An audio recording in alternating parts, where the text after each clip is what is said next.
What's going on, friends? It's about to be that sad time of season where basically we're not going to be riding as much as we have all summer long. And some of us, depending on where you live, you're not going to be able to even ride at all. Now, I know we can't change the weather, but the cold weather's coming, and now is the time to start thinking about what are you going to do with your Harley-Davidson when the winter weather hits, and come next spring when you get it back out to ride, you don't want to make your Harley-Davidson explode. Okay, well, the bike may not explode, but anything is possible. You don't want to come out and have to do a bunch of work to your motorcycle because you neglected it all winter or you didn't store it properly going into the winter months. That is the absolute worst thing that you can do to any piece of equipment is let it sit. Now, while sitting is not good for any piece of equipment, there are some steps that you're going to want to take to make sure that your motorcycle is properly stored so that it's ready to fire up and ride in the spring. Because if you don't take care of your motorcycle going into winter, it might explode next spring. Guys, please don't forget, if you enjoyed today's video, don't forget to hit that like button and consider subscribing to the channel if you haven't done so already.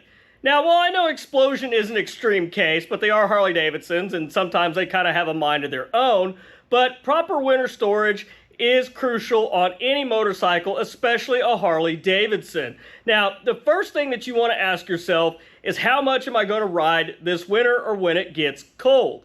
If you're going to ride your motorcycle a little bit during the winter on the nice days, there's a lot less that you have to do. But if you're going to store the bike indefinitely all through the winter months and you're not going to see it till the weather and the thaw out in the spring, you're going to have a few more steps involved to be able to make sure your motorcycle is taken care of properly. Now, number one is definitely the fuel. I cannot stress enough on a Harley-Davidson about the fuel. I get it. It is extremely hard to find non-ethanol premium fuel these days. I struggle with that myself.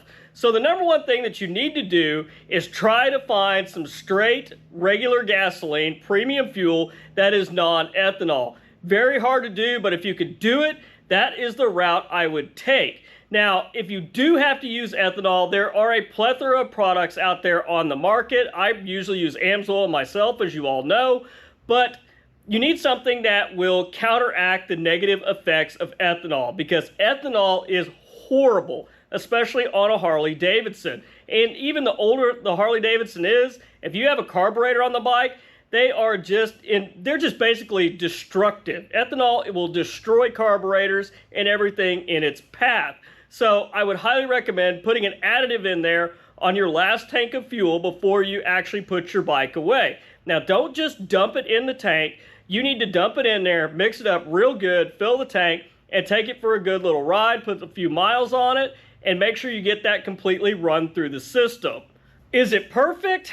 I don't feel like it's perfect. Is it better than nothing? Absolutely. Straight gas is best, but if you have to run ethanol, that's exactly what I would do. Now, even if you have non-ethanol gas, definitely use a fuel stabilizer. Even with ethanol fuel, you want to treat that, and it'll usually have a stabilizer in it, so you can use it with regular gas or ethanol. But if you are storing with ethanol, putting in something that will guard against that, that'll keep that fuel from actually basically separating, turning into water, which turns into rust, and it also helps protect against the corrosive nature that ethanol has just inherently. Now, I will caution you, if you guys have carbureted bikes and you're storing with ethanol fuel, I would turn the petcock off, run the bike completely out of fuel. I would even take it a step further and maybe pull the float bowl off and actually spray it out, clean it out, wipe it out real good, and put it all back together. That may be a little too much, but for me, it's all about the details and being able to sleep at night. Now, when you've got your fuel situation squared away, definitely want to start looking at maybe if you're not going to ride the motorcycle at all indefinitely, when you turn the lights out on your season, you're not going to be back open till next spring. I would highly recommend pulling your spark plugs out, just squirting a little bit of fogging oil down the cylinders and maybe some down into the carburetor or your throttle body. This will help displace moisture, keep from rust, corrosion, anything building up in there. Is it likely to happen? Not really, but it just makes me feel better when the bike's going to be sitting indefinitely for a long time. Now, if you plan on being able to get your bike out and riding in the cold on some of the nicer days, you don't really necessarily have to do this step.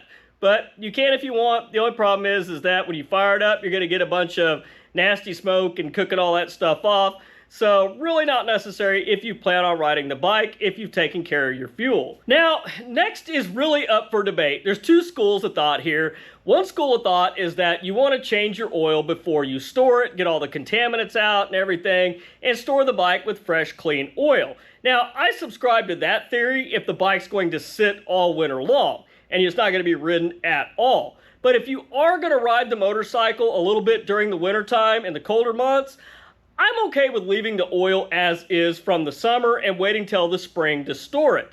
Now, the thing is that they say if you want to store it, one school of thought, as I mentioned, is getting all the contaminants out, but also sitting, the oil builds moisture and it collects in there and it basically mixes with the oil. Well, that's, in my opinion, that's going to happen either way, whether you have fresh oil or you have used oil from over the riding season. My opinion is that if you're not mild out on your oil and you're still going to ride it, it's going to cook out all that moisture just the same as it would if it was fresh oil. So your riding season, in my mind, is not done. As long as you're not mild out on the oil and you're over your mileage, go ahead and keep it in there if you're going to continue riding the bike. But if you're not going to ride the bike, I'd go ahead and change it. That way it's fresh and ready for the next summer. Now, when it comes to your primary fluid and transmission fluid, you can change those if you like, but typically I don't really worry about those until I've actually hit the mileage frequency at which I need to change, which is roughly about every 10,000 miles or so. Now, the next one is an important one. This is your battery. You don't have to take the battery out of the motorcycle because it can be a serious pain in the ass to do so, depending on what model you have, but I highly recommend keeping a battery tender lead on the bike.